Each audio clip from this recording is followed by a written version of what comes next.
Chapitre 3 Évolution d'un système chimique. Devoir. La photographie argentique.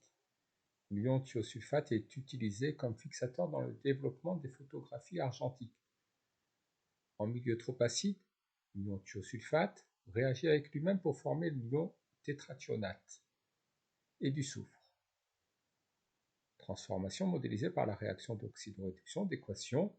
5 moles de thiosulfate réagissent avec 6 moles d'ion hydrogène pour donner 2 moles de soufre, 2 moles de tétrathionate et 3 moles d'eau. L'acidification d'une solution contenant initialement une quantité d'ion thiosulfate égale à 0,100 mol conduit à la formation d'un échantillon de soufre de masse 1,1 g. Dans cette transformation chimique, l'ion thiosulfate joue le rôle d'oxydant et celui de réducteur. Un premier couple oxydant-réducteur intervenant est ion thiosulfate-soufre.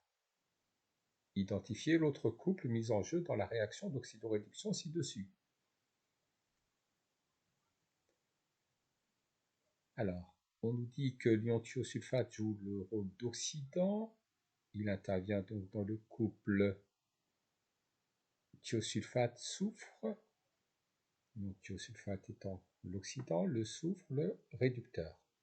Mais l'ion thiosulfate intervient également en tant que réducteur. Pour trouver l'oxydant conjugué, on doit chercher l'espèce chimique autre que le thiosulfate qui contient le soufre. Il s'agit ici de l'ion tétrathionate.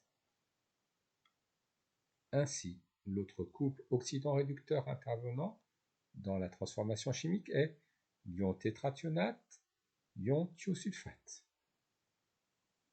Écrire les deux demi-équations électroniques. Retrouver l'équation d'oxydoréduction de la transformation chimique. Reprenons les deux couples. J'ai noté en rouge et en violet les réactifs de la transformation chimique, c'est-à-dire l'oxydant thiosulfate et le réducteur thiosulfate. Commençons par écrire la demi-équation relative au thiosulfate soufre. Comme l'ion thiosulfate est le réactif, on le met à gauche du signe égal. Commençons par ajuster l'élément commun aux deux, à savoir le soufre. Comme il y a deux atomes de soufre dans l'ion thiosulfate, il nous faut mettre un 2 devant l'atome de soufre. Puis ajustons l'élément oxygène. Comme du côté gauche il y a 3 atomes d'oxygène, nous allons ajuster avec 3 molécules d'eau à droite.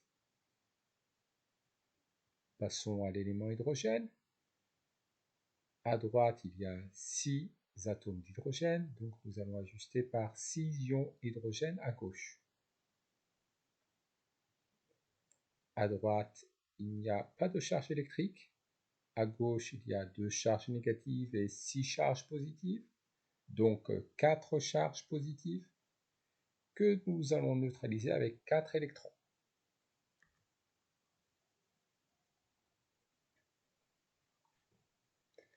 Passons au couple tétrathionate-thiosulfate. Plaçons le thiosulfate à gauche du signe égal puisque c'est un des réactifs. Commençons par ajuster l'élément soufre.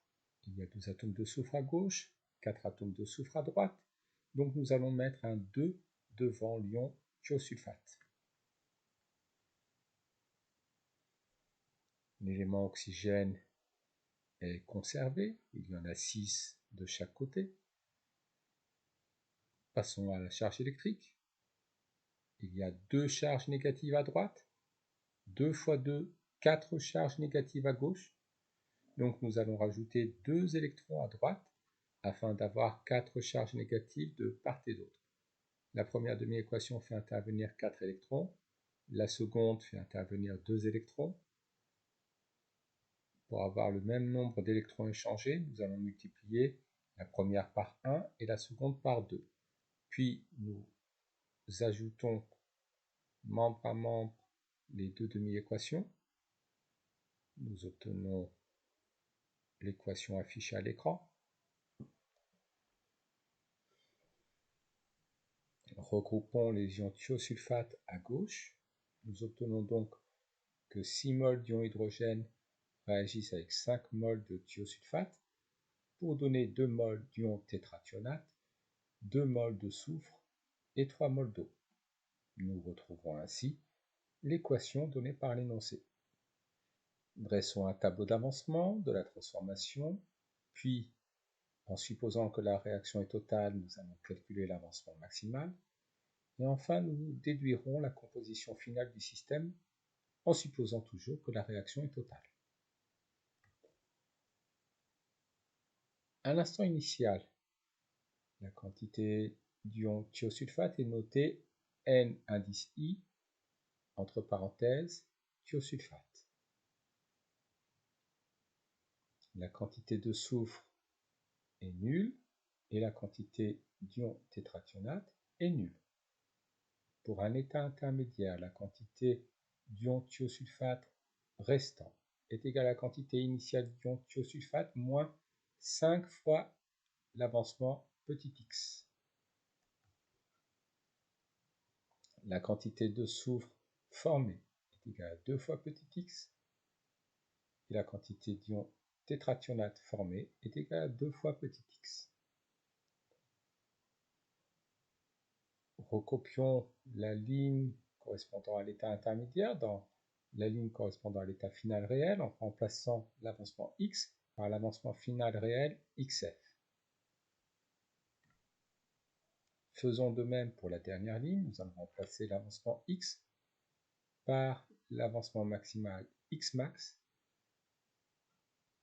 la dernière ligne correspondant à l'état final si la réaction était totale. Il est à noter que les ions hydrogène sont en excès. Ils proviennent de l'acidification de la solution. L'eau est le solvant, sa quantité varie très peu au cours de la transformation. En supposant que la réaction est totale, la quantité finale de thiosulfate est nulle. Elle est égale à la quantité initiale d'ion thiosulfate moins 5 fois Xmax. Nous en déduisons que Xmax est égal à la quantité initiale d'ion thiosulfate divisé par 5. La quantité initiale d'ion thiosulfate est donnée par l'énoncé, elle est égale à 0,100. 0,100 divisé par 5, nous obtenons que l'avancement maximal est égal à 2 fois 10 puissance moins 2 mol, ou 20 millimoles. À l'état final, la quantité d'ion thiosulfate est nulle si la réaction est totale, puisqu'il s'agit du réactif limitant. La quantité de soufre et la quantité d'ion tétrathionate est donnée par 2 fois Xmax. Donc, la quantité finale d'ion tétrathionate est égale à 2 fois 0,020, à savoir 0,040 mol ou 40 millimoles.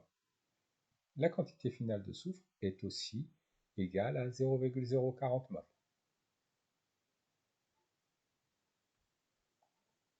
À l'état final, on obtient en réalité une masse de soufre égale à 1,1 g.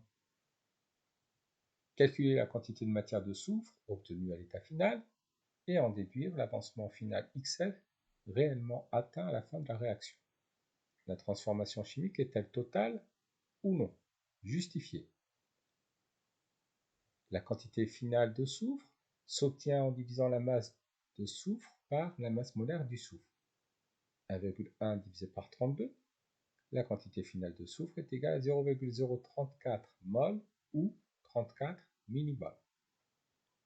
Or, d'après le tableau d'avancement, la quantité finale de soufre est égale à 2 fois l'avancement final réel. Nous en déduisons que l'avancement final réel est égal à la quantité finale de soufre divisé par 2, à savoir 34 divisé par 2, c'est-à-dire 17 millimoles.